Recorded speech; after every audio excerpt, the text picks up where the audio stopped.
Servimos a um Deus soberano, a um Deus que não precisa pedir a ninguém permissão para fazer coisa alguma. Um Deus que cumpre os seus decretos. Um Deus que faz todas as coisas conforme o conselho da sua própria vontade. Aquele que estabelece e aquele que derruba reinos. Aquele que faz e desfaz. Esse é o nosso Deus.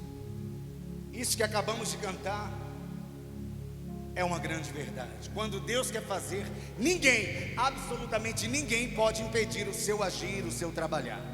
Se Deus falou que vai fazer algo na tua vida, creia, porque Ele fará. Se Deus te prometeu algo, creia que se cumprirá ao seu tempo, no tempo dEle. Quando Ele manda mensagem, Ele faz com que os seus profetas entreguem essa mensagem. Eu sei que nesta manhã Deus falou com alguém aqui. Eu sei que nesta manhã o Senhor, pelo seu Espírito, ministrou o coração de alguém aqui. Às vezes nós estamos tão mal acostumados que achamos que Deus tem que estar numa caixinha, que Ele vai operar só daquela forma que nós achamos que Ele deve fazer. E não é bem assim que acontece. Às vezes você está esperando uma resposta de Deus e Ele vai falar com você em meio aos louvores. Ele vai falar com você lá na tua casa, vai usar a tua criança, vai usar o teu pai, tua mãe, vai usar uma pessoa da rua que você nem conhece. Mas se Ele tem algo para te dizer, Ele vai dizer. E eu sei que nesta manhã Deus falou com alguém aqui. Este é o Deus que controla a natureza. Relâmpagos, trovões, ondas, a fúria do oceano. Ele é capaz de acalmar, como Ele também ordena para que o mar se levante. Então não pense você que Deus está alheio a qualquer que seja a situação que você esteja vivendo, passando ou promovendo. Quero que você abra os olhos para isso nesta manhã, para entender que Deus está no controle de todas as coisas, que Ele observa a cada um de nós. Se temos o Espírito Santo de Deus, queridos, não adianta nós escondermos as nossas obras dos homens, porque o Espírito Santo falará no seu coração e dirá: você está errado, você precisa de mudança. Nós temos falado sobre isso aqui nesses dias. E precisamos, carecemos de fato de uma mudança radical na nossa vida, no que diz respeito não só às coisas do nosso cotidiano, mas da nossa vida com Deus, o nosso olhar sobre a eternidade, o nosso compromisso com o Cristo que dizemos servir. E nesta manhã eu quero falar um pouquinho com vocês exatamente sobre esse tema, sobre adoração. Algumas pessoas erroneamente, quando você fala, vamos falar de adoração, é quase que automático, pelo menos para a maioria, ligar isso ao período de louvor, como nós tivemos aqui agora. E não se trata disso. A música é até um instrumento muito bom para a gente adorar a Deus, para a gente louvar ao Senhor. Mas a música não é adoração. Não é. Eu posso estar aqui na igreja, cantando, erguendo as minhas mãos, às vezes até chorando, porque a música emociona, né? Não é à toa que os programas de auditório que nós às vezes assistimos, ou algum show, né, que a gente pega algumas imagens, e até, né, alguns já tiveram oportunidade de participar de algum show, e eu falo isso meio secular mesmo. Você vê as pessoas desmaiarem, as pessoas chorarem, gritarem, né, de forma frenética, e não é porque a presença de Deus está se manifestando ali. Ora, nós sabemos disso. A música tem esse poder de mexer né, com nossas emoções e nos fazer ter reações, né, que podem talvez, né, serem interpretadas de uma forma errada, como presença de Deus, como mover do Espírito Santo. Quero que vocês abram as Bíblias de vocês no Evangelho de Jesus Cristo, segundo os relatos de Lucas, capítulo 4. Nós vamos ler apenas um versículo. Vamos lá. Evangelho de Jesus Cristo, segundo os relatos de Lucas, capítulo 4, versículo 8. Mas Jesus respondeu: está escrito, adore o Senhor, seu Deus, e preste culto somente a Ele. Vou repetir aqui a leitura. Mas Jesus respondeu: está escrito, adore o Senhor, seu Deus, e preste culto somente a Ele. Como eu disse, eu quero falar um pouquinho sobre adoração. Uma palavra pequena, relativamente pequena, mas com um significado grandioso. Não a adoração em si mesma, não é disso que eu estou falando, mas do fato, né, da resposta apropriada, que é adorar a Deus e servir somente a Ele, como nós lemos aqui no Evangelho de Lucas. Quero ler a primeira pergunta do catecismo puritano, que é o catecismo que nós adotamos aqui na igreja, e é a seguinte: qual é o objetivo principal do homem? E a resposta é: o objetivo principal do homem é glorificar a Deus. 1 Coríntios 10, 31, a referência. E ter comunhão com Ele para sempre. Salmo de número 73, versículos 25 e 26. Então a resposta é glorificar a Deus e desfrutar, ter comunhão com Ele para sempre.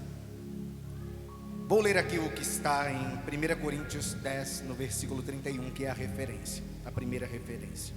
Portanto, se vocês comem, ou bebem, ou fazem qualquer outra coisa, façam tudo para a glória de Deus.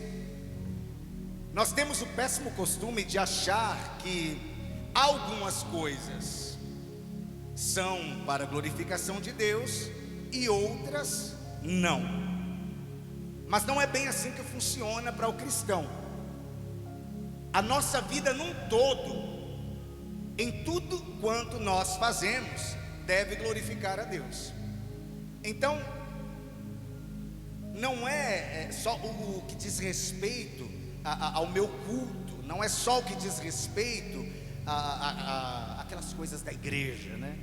O sagrado, faz aquela divisão do sagrado e do secular. Isso não existe para a gente, tá? Então já quebra aí esse pensamento, porque ele não é válido, não existe. O texto afirma que tudo, absolutamente tudo quanto nós fizermos, deve ser com o objetivo de agradar a Deus, de alguma forma trazer glória a Deus, né? E ao seu nome. Um exemplo: eu quero fazer uma faculdade, então eu vou. Como que a gente acaba pensando isso? A gente pensa, o que é mais lucrativo? Tem que ser algo que eu goste de fazer e que vai me trazer um retorno financeiro. É a primeira coisa que se pensa. Mas para a gente, o pensamento deveria ser outro. Fazendo esta faculdade, escolhendo este curso especificamente, como eu posso glorificar a Deus através da minha profissão? Criando os meus filhos, como eu posso educar os meus filhos para a glória de Deus? Escolhendo a pessoa com quem você vai se relacionar e casar, como eu posso glorificar a Deus através deste relacionamento. São só alguns exemplos a este respeito. No dia do Senhor, por exemplo, nós estamos todos reunidos aqui com um objetivo: a glorificação do nosso Deus, e isso é de extrema importância. É importante que o corpo de Cristo esteja reunido. É importante, como na última pregação eu falei a respeito da comunhão, da unidade, do se importar com o outro, da harmonia, do chorar junto, do se alegrar também com os que se alegram. E esse dia é o dia que o Senhor preparou para nós, para que de manhã, às 10 horas da manhã, nós nos reuníssemos como família de Deus, como família na fé, para celebrarmos este dia do Senhor e adorá-lo na comunhão dos santos.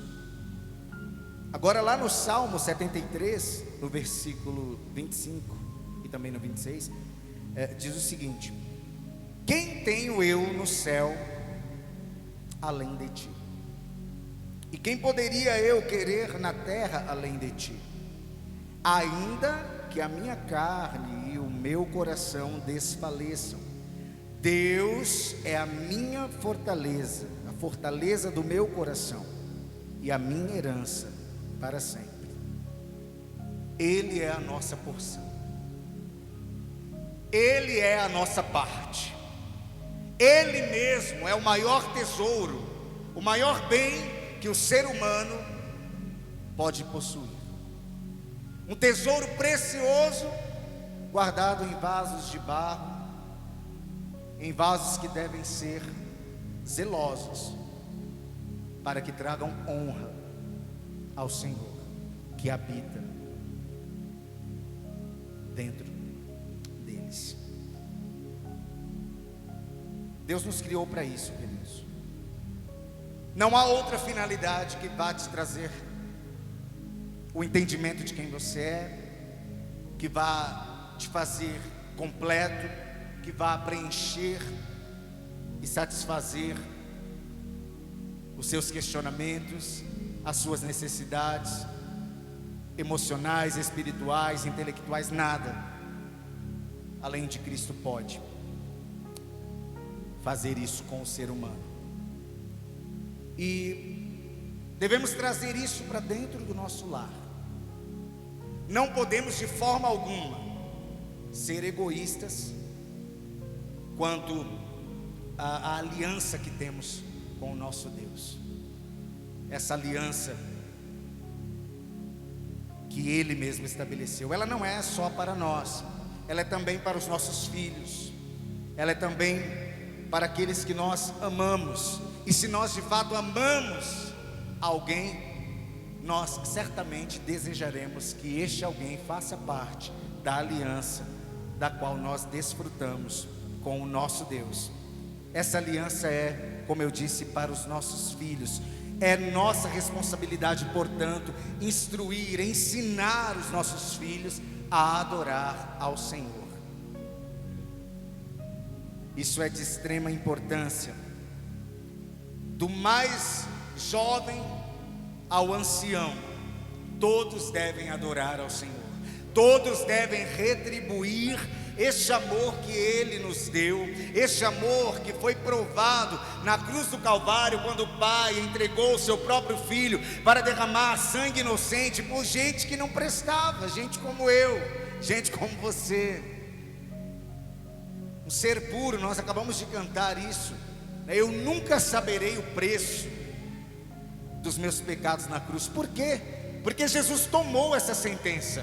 Ele pagou um preço muito caro por cada um de nós. E nós achamos às vezes que, como as nossas crianças estão aqui no culto, que eles não estão aprendendo nada. E nós somos tolos quando pensamos dessa forma. Eu digo isso por experiência própria, porque às vezes parece que eles estão meio dispersos, mas quando chegamos em casa, nós questionamos: o que você aprendeu hoje? E eles explicam. Hoje foi pregado isso, hoje foi falado tal coisa. As crianças aprendem muito mais facilmente do que nós imaginamos. Deus dotou os nossos pequenos com um HD aí, que cabe muita coisa. E Deus fala com eles. Deus se importa com as crianças. E quando nós trazemos os nossos filhos para o culto, significa que nós também nos importamos com o futuro deles, com a vida espiritual deles. E é preciso investir pesado nisso.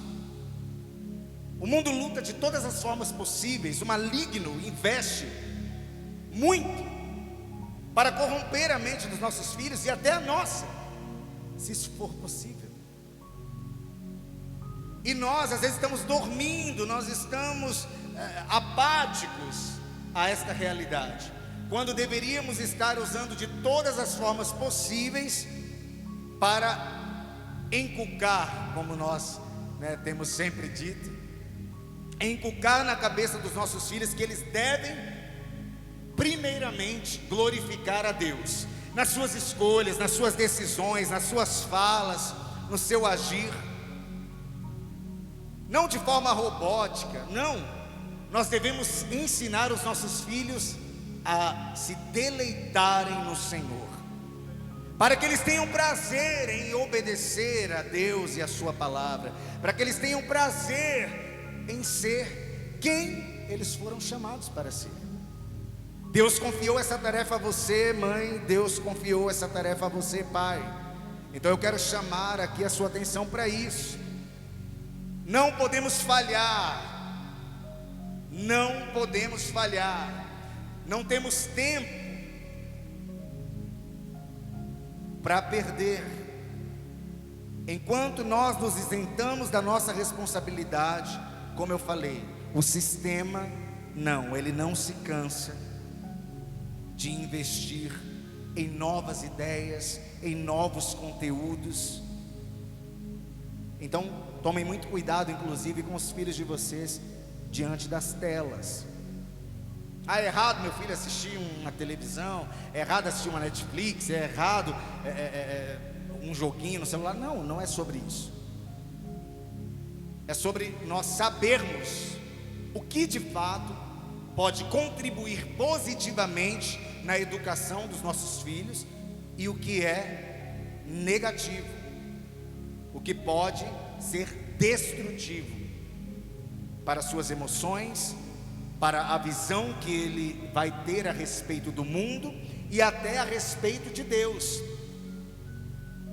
Alguns conteúdos negam a existência de Deus. Esses dias eu estava assistindo um desenho, não recordo o nome agora, e fala de alguns deuses, e vocês já devem estar acostumados com essa temática em alguns filmes e algumas coisas.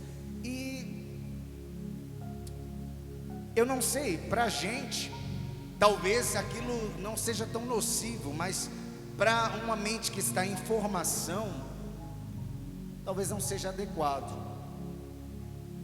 Então preste muita atenção no que os filhos de vocês estão assistindo. Tem muita podridão sendo disponibilizada nas plataformas, então tomem muito cuidado. Quando nós instruímos os nossos filhos nesse caminho, a palavra de Deus diz: ensina o menino no caminho que ele deve andar. Ensina o menino no caminho que ele deve andar. Então é uma ordem, é imperativo, não é opcional também isso aí. Então nós estamos preparando os nossos filhos, nós estamos instruindo os nossos filhos naquilo que é a tarefa primordial da vida deles, que é o quê? Adorar a Deus, ter comunhão com Deus. Isso é a tarefa principal do ser humano, e não é diferente para os nossos filhos.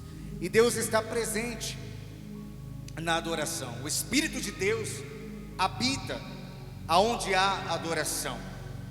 Mateus 18, 20 diz o seguinte: Porque onde estiverem 2 ou 3 reunidos em meu nome, ali estou no meio deles. No nosso caso aqui, como nós mantemos os nossos filhos no culto, nós estamos trazendo os nossos filhos a Cristo. Nós estamos trazendo os nossos filhos à presença do Deus que habita onde nós nos reunimos. E aí está a resposta para algumas pessoas que falam: nossa, podia ter uma escolinha. Nós não somos contra a escolinha, inclusive, né, a gente estava conversando, a irmã Andréia, algumas irmãs aqui, pessoal, a gente vai arrumar essa salinha aqui e nós teremos um espaço para as crianças, mas eles não vão se ausentar do culto para estar ali. Aquele espaço vai ser para eles, para que eles possam sim ter um estudo bíblico, ter um momento ali em que a palavra vai ser ministrada de uma forma mais simples, para que eles absorvam ainda mais do que eles têm absorvido. Mas a razão de mantermos eles aqui é porque quando nós nos reunimos como igreja, a presença de Deus se manifesta em nosso meio. Então, quando colocamos os nossos filhos neste local, então trazemos eles à presença de Deus. Eu acho que deu para entender, né? Trazemos diante de Cristo. O próprio Jesus disse: deixai vir a mim as crianças. Então, aqui estão os nossos filhos diante do nosso Deus. E o mesmo Deus que por sua graça um dia atraiu você que estava caminhando na contramão da palavra de Deus, você que estava fazendo a vontade do sistema, você que estava vivendo como ímpio, na impiedade, um dia teve um encontro com Deus. Um dia você foi encontrada por Deus. E isso vai acontecer com os nossos filhos no tempo determinado pelo Senhor. Mas nós devemos proporcionar o ambiente para que isso se torne uma realidade na vida deles. Não há idade para conversão. O tempo só Deus conhece de cada um se achegar, porque Ele de fato escolhe na eternidade, mas Ele chama no tempo. Ele escreveu o nosso nome no livro da vida lá antes da fundação do mundo, mas há um tempo para cada um de nós. Uns são chamados na infância ainda, outros na adolescência, outros na juventude e outros quando já estão no final da vida. Mas tem que haver essa preocupação.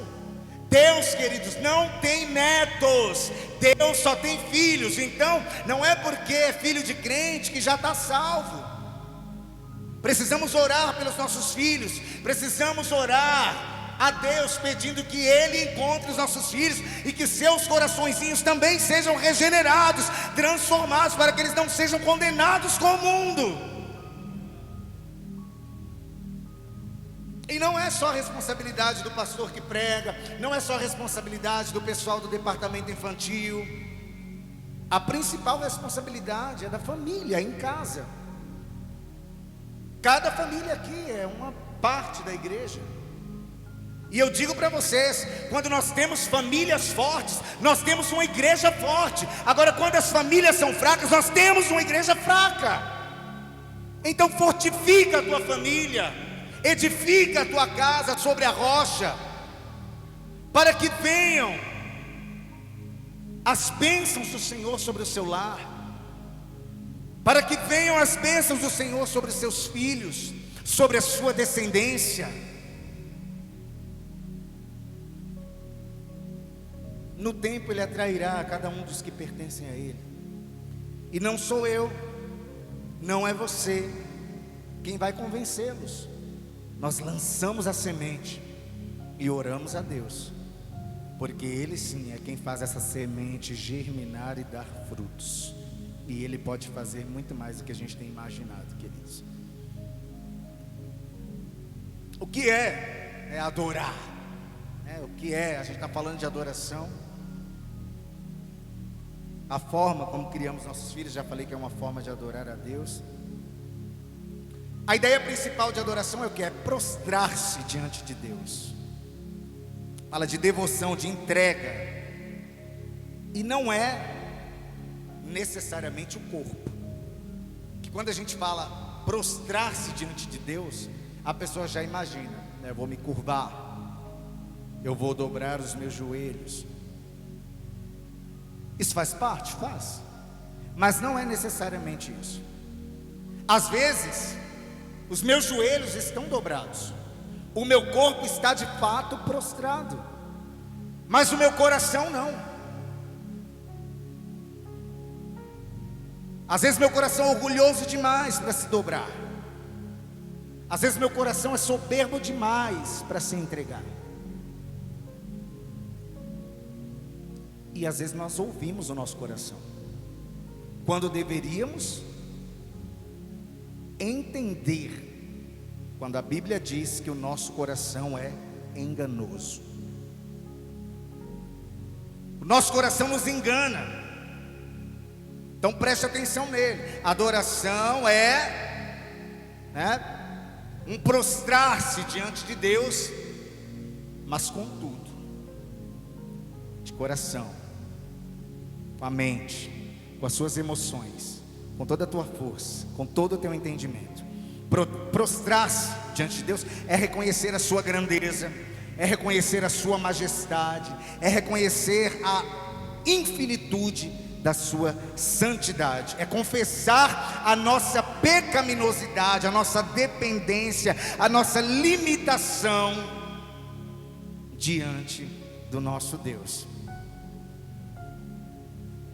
Resumindo mesmo, a adoração é responder a Deus, responder a tudo, né? A tudo que Deus é, com tudo que nós somos. Resumindo, é isso.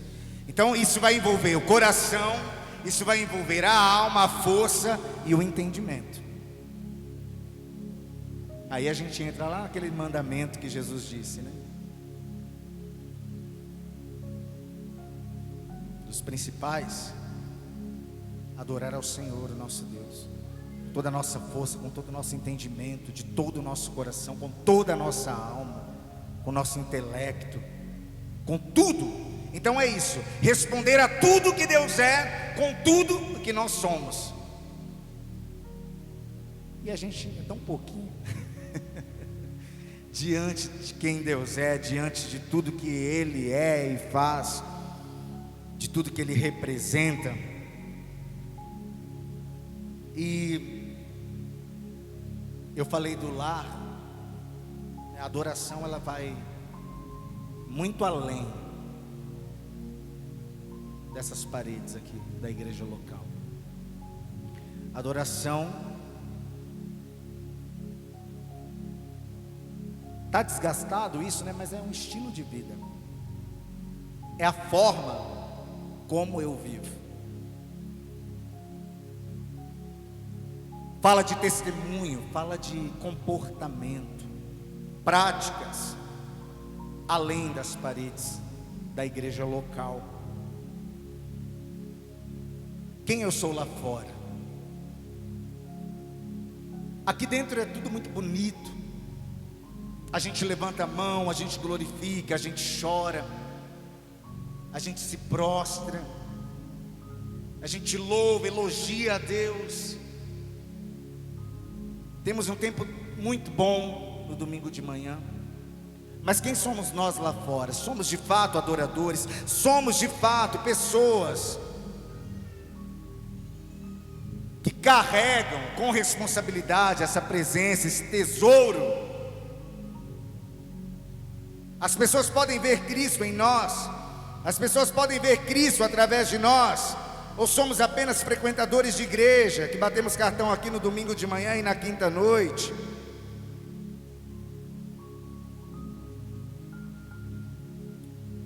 Temos visto, temos assistido de forma triste uma adoração egocêntrica, principalmente no meio musical. O cenário é muito triste. Vemos, não posso nem chamar de louvor, vemos músicas sendo feitas para acalentar a alma do homem, para falar de suas dores, de suas paixões, de suas conquistas, de suas perdas, dos seus desejos. E a adoração, ela não pode ser egocêntrica, ela tem que ser teocêntrica. Nós começamos este culto com a canção que diz: Cristo seja o centro. E é assim que tem que ser. Ora, Deus é poderoso para transformar o caos da nossa vida? É. Ora, Deus pode me fazer prosperar, e me fazer triunfar, e me fazer conquistar? Obviamente. Mas esse tempo que nós tiramos aqui é para cultuar ao Deus que pode fazer todas essas coisas, e não cultuar a essas coisas. Quando nós estamos nos braços de Deus, Ele nos dá aquilo que nós precisamos. Ele diz: não andeis ansiosos pelo que haveis de comer, pelo que haveis de vestir. O mesmo Deus que alimenta as aves dos céus, que veste os campos com tanta beleza, é o Deus que provê para os seus filhos todas as coisas que eles realmente necessitam.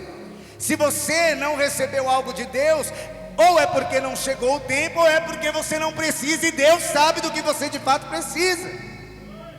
Então descansa no Senhor e confia que Ele sabe o que está fazendo. Ele sabe o que está fazendo. Não torne a tua adoração egocêntrica. Não cultue a você e as suas necessidades. Louve ao Senhor.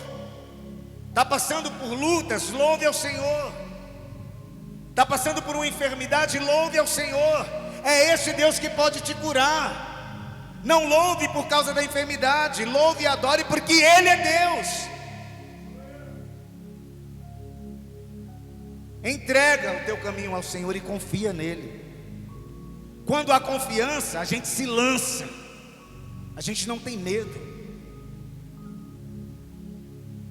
Quem tem criança pequena aqui sabe. Você pode colocar a criança num lugar alto e você fala para ela: pula, ela pula, porque sabe que você vai segurar ela. Só que a gente tem dificuldade de entender que Deus é o nosso Pai, e quando a gente se lançar, Ele vai nos amparar. A gente tem dificuldade, e a gente precisa quebrar isso, a gente precisa entender que Deus é o nosso Pai. Deus é o nosso Pai. Não somos órfãos, fomos adotados, fomos inseridos na videira verdadeira, e isso nos dá vida, nos dá esperança, nos dá força. Se lança hoje, adore hoje, confie hoje, porque a adoração aqui na igreja, sem uma vida de adoração lá fora, é inútil, é perda de tempo, é perda de tempo. Precisamos viver isso.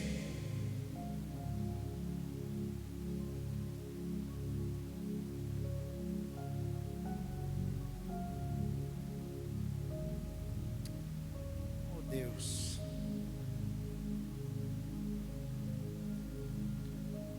aqui dentro é muito fácil, querido. Aqui dentro é muito fácil. É muito fácil ter um bom tempo. É muito, muito fácil. Mas precisamos glorificar a Deus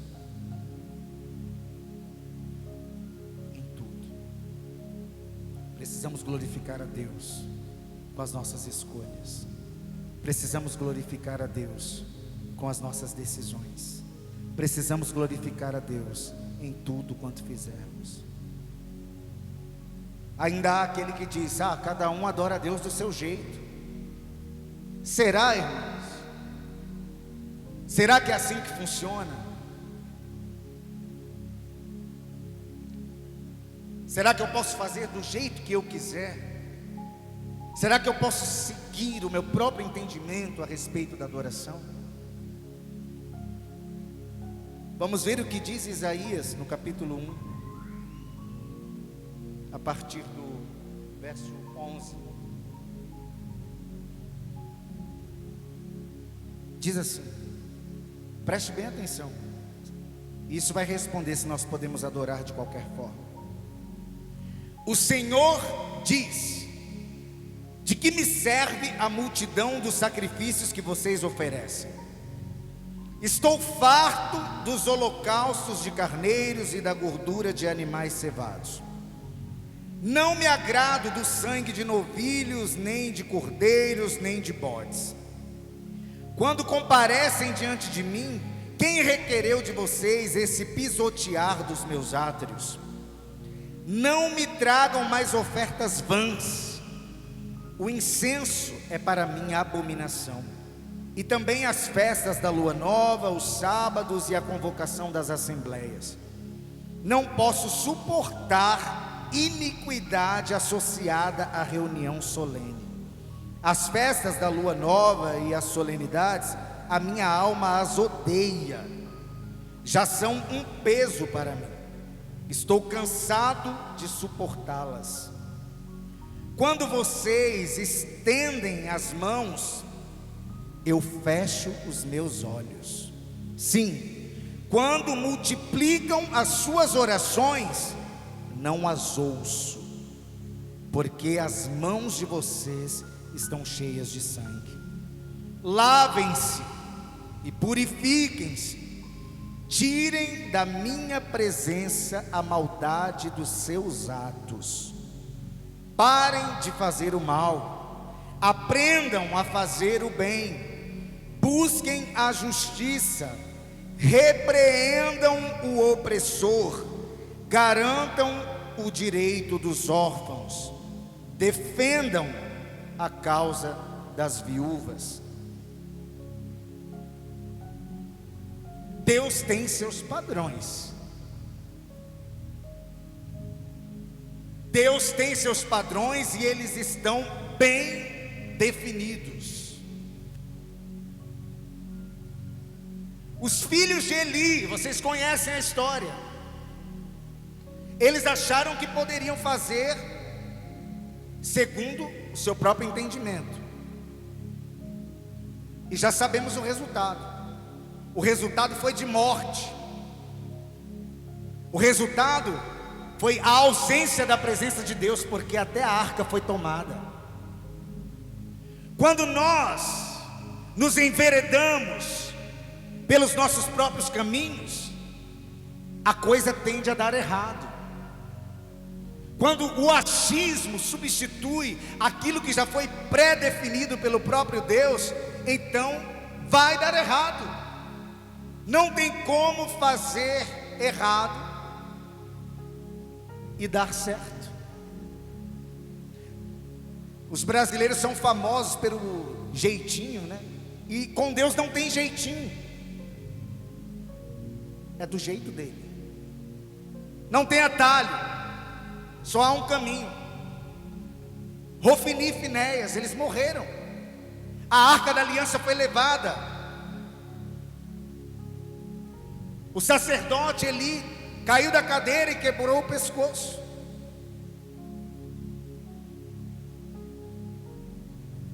Foi-se a glória de Deus.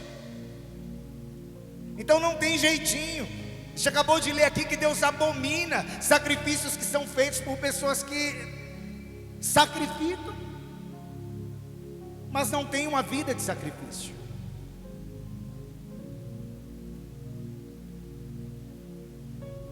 Não são o próprio sacrifício. O apóstolo Paulo vai falar sobre isso. Romanos 12, 1 e 2. Ele diz que nós devemos nos apresentar como os próprios sacrifícios, e de forma santa, viva, de forma que agrade a Deus. Esse é o nosso culto racional, é com entendimento. É com entendimento. Em toda a nossa maneira de viver, não apenas no dia do Senhor, aqui no domingo de manhã, como eu já disse. Diz assim, portanto, irmãos, pelas misericórdias de Deus, peço que ofereçam o seu corpo como sacrifício vivo, santo e agradável a Deus. Este é o culto racional de vocês. E não vivam conforme os padrões deste mundo, mas deixem que Deus os transforme pela renovação da mente, para que possam experimentar qual é a boa, agradável e perfeita vontade de Deus. experimentar a vontade de Deus. O que nós fazemos aqui no domingo de manhã é só a pontinha do iceberg, é só uma amostra. E todo mundo sabe como é um iceberg, né? Quem já assistiu aqui o Titanic já tem uma noção. Tem aquela pontinha ali, mas aquilo para baixo do oceano é gigantesco. Parece pequeno, mas não é. Então o culto aqui, ó, domingo de manhã, quinta-feira à noite, isso é só uma pontinha do iceberg. E se não houver nada por debaixo disso, então a nossa adoração é inútil. Deus não a recebe. A pontinha do iceberg, às vezes nós queremos mostrar para todo mundo: olha, eu estou fazendo, eu sou, eu posso, eu aconteço. Mas às vezes é só um pedacinho de gelo boiando no oceano. Tem que haver alguma coisa por baixo disso, porque senão toda a nossa adoração diante dos homens será inútil. Porque diante de Deus não vale de nada. Não vale de nada.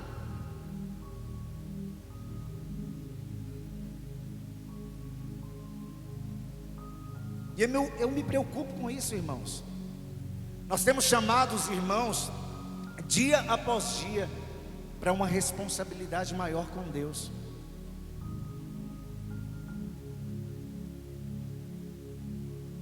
Mas quando olhamos para as reuniões de oração, elas estão vazias. Quando olhamos para as reuniões de adoração, elas estão vazias.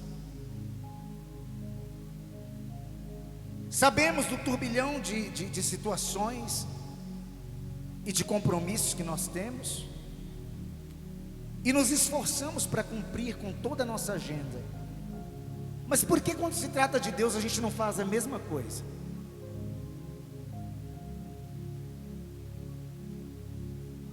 A gente está sempre muito ocupado, a gente está sempre muito atarefado. Deus também trabalha por cada um de nós incessantemente, todos os dias. E às vezes não há um pingo de gratidão no nosso coração.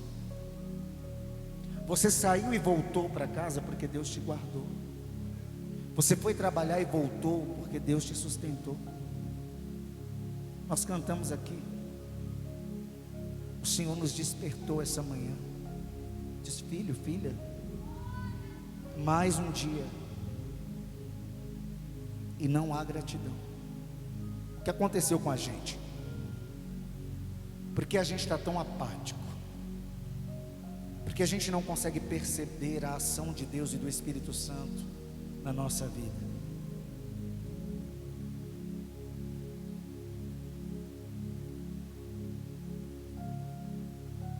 Nossos olhos secaram, não tem mais lágrimas. Nosso compromisso com Deus é sempre aquela fala: Deus entende, Deus sabe. E a minha preocupação deveria ser exatamente essa: Deus sabe. Deus sabe que eu poderia fazer mais e não faço. Deus sabe que eu poderia mudar muitas atitudes e eu prefiro continuar da forma que estou.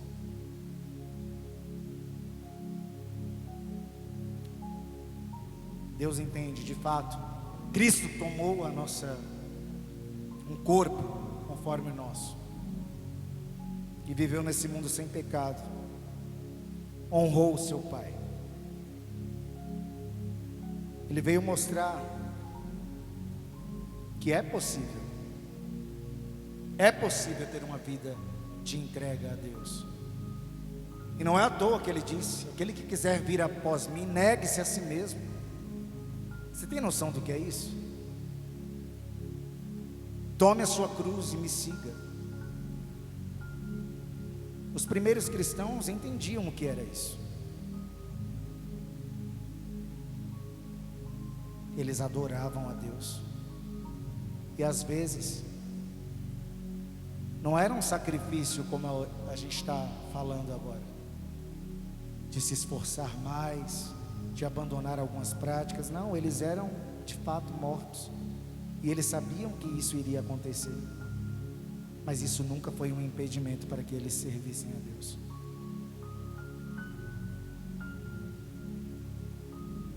Acho que a gente tem que começar a repensar o nosso cristianismo, despertar para o que está acontecendo com a igreja. Meu irmão está lá na Europa, né? Está lá na Espanha. E ele fala como é difícil achar uma igreja. Ele já está lá quase 2 anos. Até hoje ele não achou uma igreja bíblica para congregar. Às vezes eles têm que se reunir, fazer alguma coisa, né, com alguns outros brasileiros ali. Porque os países da Europa, em sua maioria, eles são países pós-cristãos. O cristianismo, já passou. E se você não tomar cuidado, se eu não tomar cuidado, se Deus não tiver misericórdia, a nação brasileira vai viver a mesma coisa. O liberalismo está tomando conta. E nós somos responsáveis por isso. Você é responsável por isso. Precisamos restabelecer a adoração a Deus. Precisamos restabelecer um trono onde Ele reina, onde Ele é o centro, onde não há espaço para glorificação de personalidades, onde apenas o Cristo vivo e vencedor, aquele que triunfou sobre a morte, aquele em quem habita a plenitude da divindade, só Ele recebe a honra, só Ele recebe a adoração. Precisamos nos levantar. Precisamos, irmãos.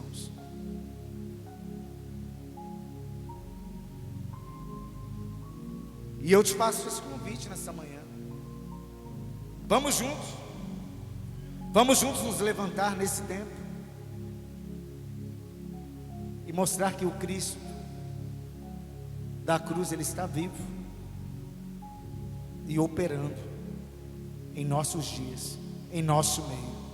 Que seja através da sua vida, que você seja esse instrumento de adoração e glorificação a Deus. Murmura menos e serve mais. Levantem-se nesse tempo como um poderoso exército para marchar com Cristo. Que Ele não encontre a noiva adormecida.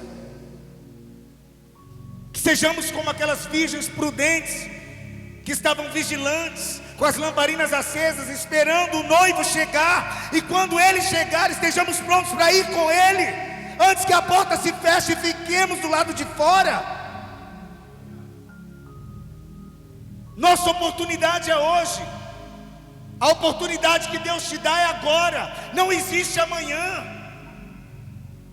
A gente está mal acostumado. A gente sempre acha que vai ter tempo, e às vezes nós não temos. Eu não sei o que vai acontecer daqui meia hora. Eu posso desfalecer, eu posso morrer. Jesus já tem 2000 anos e não voltou. Mas desses 2000 anos, quantos já morreram e foram até Ele? Quantos?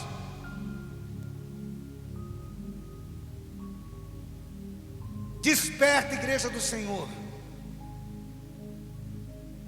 Peça mãos limpas, um coração puro, cheio da graça, da compaixão do Senhor, para que vivamos segundo a sua vontade, segundo a sua palavra.